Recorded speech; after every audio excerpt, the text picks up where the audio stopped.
Dans ce module, nous allons voir comment faire des comparaisons entre des variables et des valeurs en Python et comment utiliser les structures if, else pour contrôler le flux d'exécution du programme.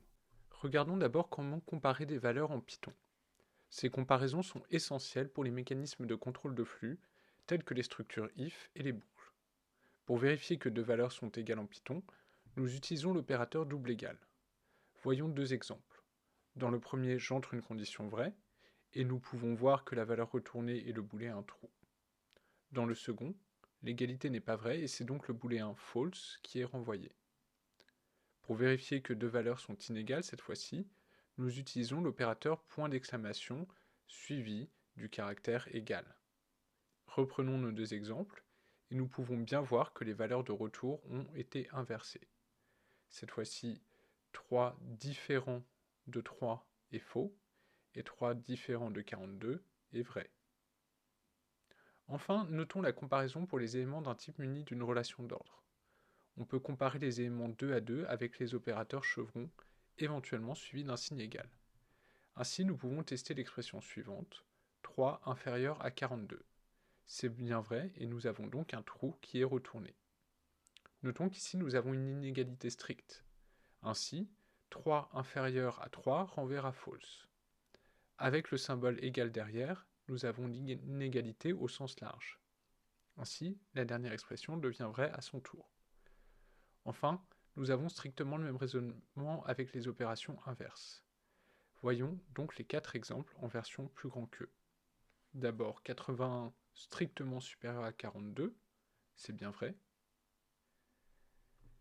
42 strictement supérieur à 3, c'est vrai aussi. 80 supérieur ou égal à 42, c'est bien vrai. Et 3 supérieur ou égal à 3, qui est vrai aussi. En Python, on peut utiliser ces opérateurs sur les chaînes de caractères directement. Par exemple, je peux tester l'égalité de deux chaînes. Enfin, je peux regarder l'inégalité entre deux chaînes. Dans ce cas, cette inégalité est faite caractère par caractère. Dans le premier exemple, les deux premiers caractères sont les mêmes, nous passons donc au second caractère.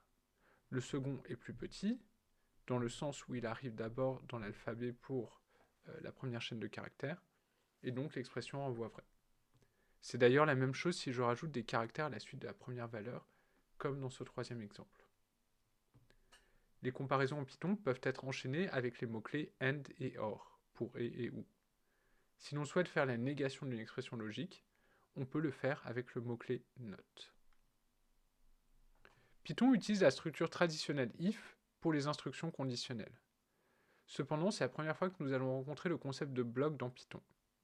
Les blocs ne sont pas définis par des accolades comme vous avez pu le voir dans d'autres langages comme le C++, mais par l'indentation. Vous pouvez utiliser des espaces ou des tabulations pour l'indentation. Cependant, vous devez être cohérent et garder la même définition tout au long de votre programme. La condition doit suivre l'instruction if, les parenthèses que je mets ici ne sont pas obligatoires, et être suivie de deux points. De même, l'instruction else doit être suivie de deux points. Voici un exemple. D'abord, je rentre ma condition avec le mot-clé if. Ensuite, je rentre l'action à effectuer si la condition est vraie. Enfin, je peux passer dans le bloc else si la condition est false. Le bloc, dans ce cas-là, est lui-même composé d'un if-else avec des sous-blocs. Et donc, lorsque j'exécute mon instruction, je m'arrête dès le premier if, puisque 2 est bien inférieur à 3. Notons que Python permet aussi l'utilisation d'un mot-clé elif pour rendre le code plus léger.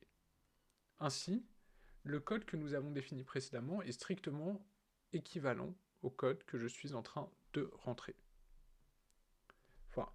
Dans ce module, nous avons donc vu tout d'abord les comparaisons en Python et comment les utiliser dans des structures de contrôle de flux telles que le if-else.